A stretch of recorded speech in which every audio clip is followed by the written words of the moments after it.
You're trapped in a life that feels more like survival than living, aren't you? Every day. The same exhausting routine, the same self-doubt, the same nagging thoughts that tell you you're not enough. You've accepted it as your reality, but deep down, you know something isn't right.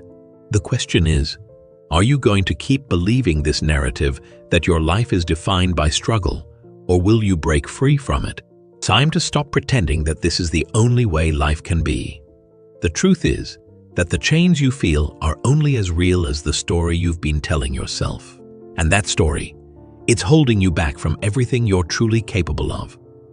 If you're truly committed to your personal growth, now's the perfect moment to take action.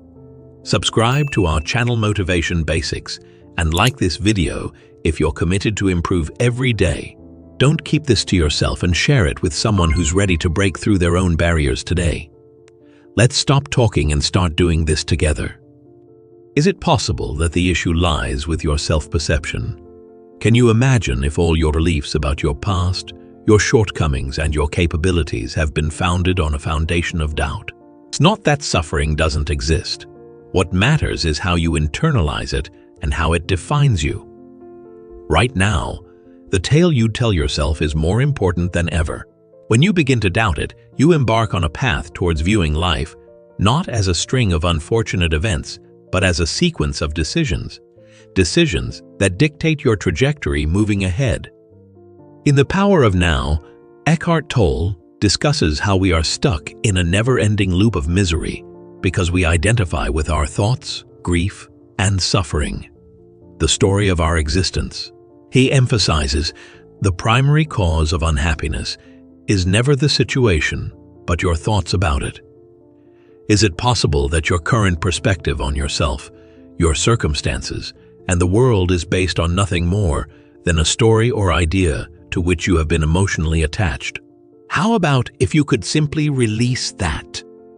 The truth is that the majority of people are engrossed in a tragic story that is seldom questioned and dictates their everyday existence. As the plot progresses, the audience begins to question if they are actually connecting with the protagonist, or if they are only experiencing a series of fleeting thoughts. There are parts of this plot that are relentless and terrifying. The message is that people should define themselves by the bad things that have happened to them, including setbacks, injustices, hurts, missed chances, and so on. Because of how it shapes their entire perspective, people often experience deep and persistent agony. There are internal causes as well as external ones that contribute to this suffering. It has nothing to do with their surroundings or the individuals that inhabit them. The worst pain people ever feel often stems from the lies they tell themselves. The trap they fall into is their own internalized story. These ideas cloud their present, causing them guilt and weighing them down for what is ahead. People rarely accept that they are trapped in a self-delusional illusion. Even when they are going through excruciating agony and suffering, they've come to identify more with the ideology than with themselves. The importance of acknowledging that our internal narratives hold us back cannot be overstated. The mind is a superb instrument if used rightly, advises Eckhart Tolle in A New Earth. But when used improperly, it can do significant damage. The majority of people are oblivious to the negative ways they are utilizing their minds since they are too engrossed in their narrative. Their agony is intensified because they don't recognize the mind as a tool to help them be authentic. Instead, they let their thoughts and judgments run wild. Because they are so absorbed in their story, many people pass up chances to expand it. What if they could detach themselves from these concepts? What if they could accept that this story, which portrays their identity, history, and destiny, isn't actually accurate? Can you picture a world where individuals would cease accepting the narrative that states this is your life, and instead ask, where is your life? When were you truly yourself? A lot of people's inner stories center on things like injustice, grief, and pain. Their narrative is one of suffering, missed chances, and other people's cruel treatment of them. To them, This is the ultimate goal of existence. There is nothing else. When they look back on their past, all they can see is a string of mistakes, failures, and opportunities missed. Their outlook on the future is one of continued sadness and despair. What people tell themselves shapes every part of their lives. They believe it to be true, but it's really just a story, a compilation of their own memories, beliefs, and concepts that they've internalized. Change of perspective is necessary here. Eckhart Tolle argues in The Power of Now that there is nothing more real than the here and now. This very second is all you have, so soak it up. Emphasize the importance of living in the present moment. You can start living in the now when you begin to see your tale as nothing more than a collection of mental constructs built on previous experiences and fears about the future. Get your mind off the story that has been holding you back and pay attention to the here and now. This disclosure conceals a crucial but nuanced truth. Nobody has been through more than what they say they have. Our minds are masters at amplifying our perception of pain. But here's the thing, what if their story inside their head is the only thing making them unhappy? The events of life may not be the source of their sorrow, but how they choose to interpret them may be. We are encouraged by Eckhart Tolle to question the narratives we tell ourselves.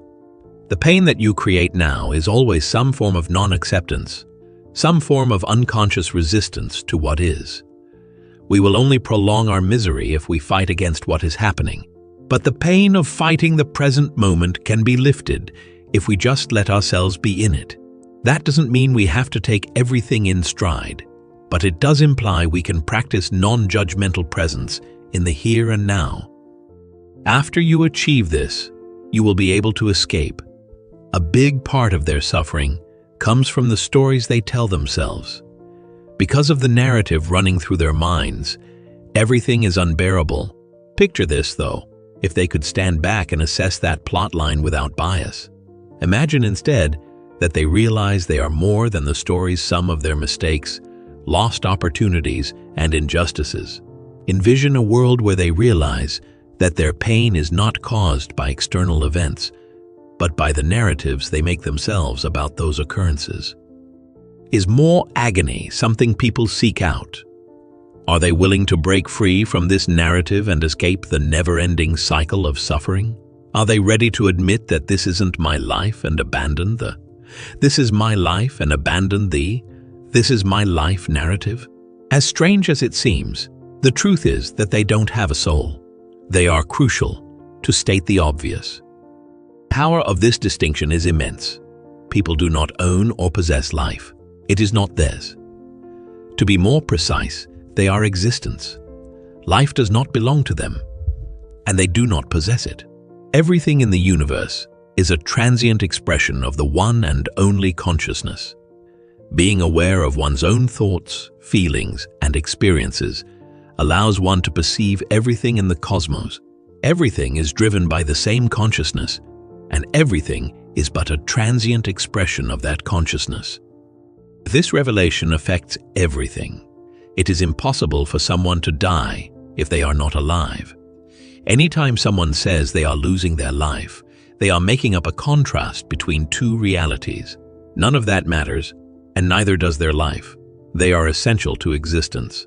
It is in their nature.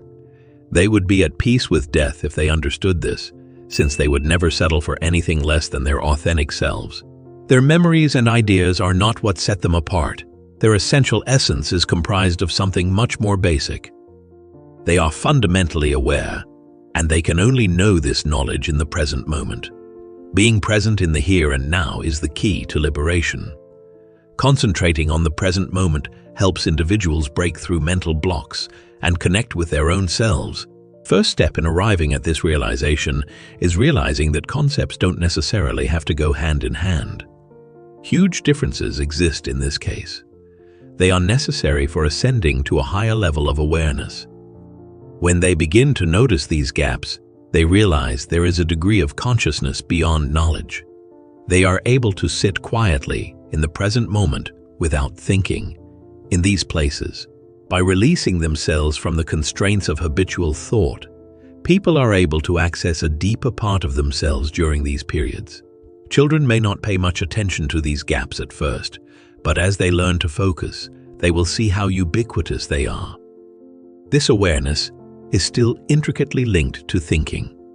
The objective is not to remain in the domain of ideas. The key is to understand that there are other parts of awareness besides thought. This facet is constantly there, ready to be noticed.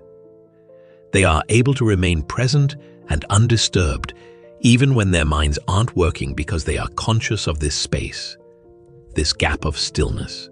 This is who they really are, a condition of pure consciousness. By establishing a firm foundation in this awareness, individuals realize that they are separate from their thoughts. They are not as they have been portraying themselves to be.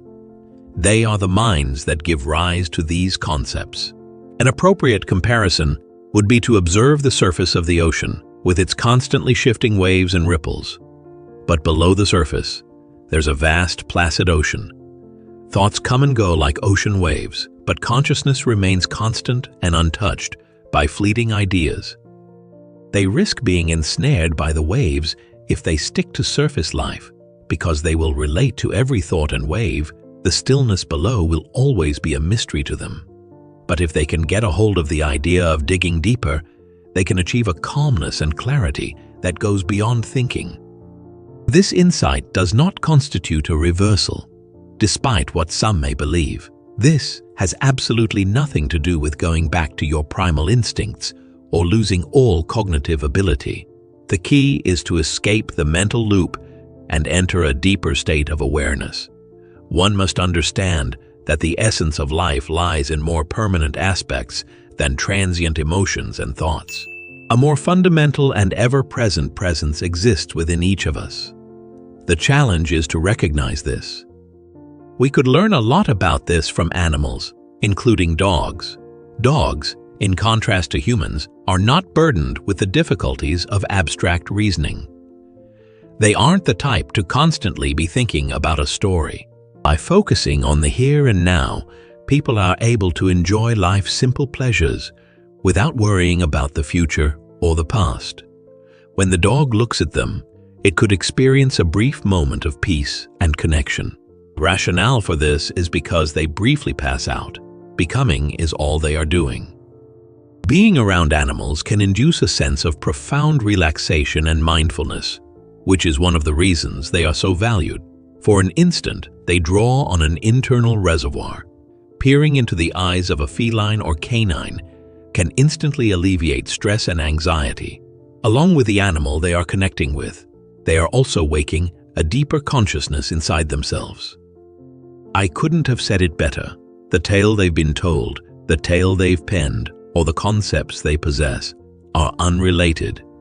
They represent the awareness that underlies such concepts. By accessing this awareness, people are really connecting with who they are. And it is in this connection that they find true freedom and peace. Remembering that our true selves are not defined by our deception is vital as we approach the end of this trip. Our histories of trauma are collections of fleeting thoughts. They do not constitute our true selves. When we release this constructed story, we realize that we are greater than the sum of our shortcomings and the expectations of others. In reality, we encompass all that exists outside of these concepts and emotions. In the present moment, free from the constraints of our inner narrative, we can experience tranquility, lucidity, and unadulterated awareness, our authentic, immutable nature. The initial stride toward emancipation is the realization that we are not our own things, but rather the core of being. Similar to how the ocean remains enormous and still beneath the waves, our true nature remains constant behind the ebb and flow of thought. By grounding ourselves in the present moment and tapping into the awareness that lies underlying our thoughts, we can break free of the vicious cycle of suffering. The tranquility we seek is already within us. It is merely waiting to be found. It just requires the guts to let go of the story we've been telling ourselves and embrace our own selves, unfiltered awareness. Instead, stop wasting time and make every moment count in your life. Subscribe to Motivation Basics for daily motivational videos on personal growth. Show your commitment by liking the video and commenting the word grow. Be sure to share it with someone who needs to slow down in life. We're in this together.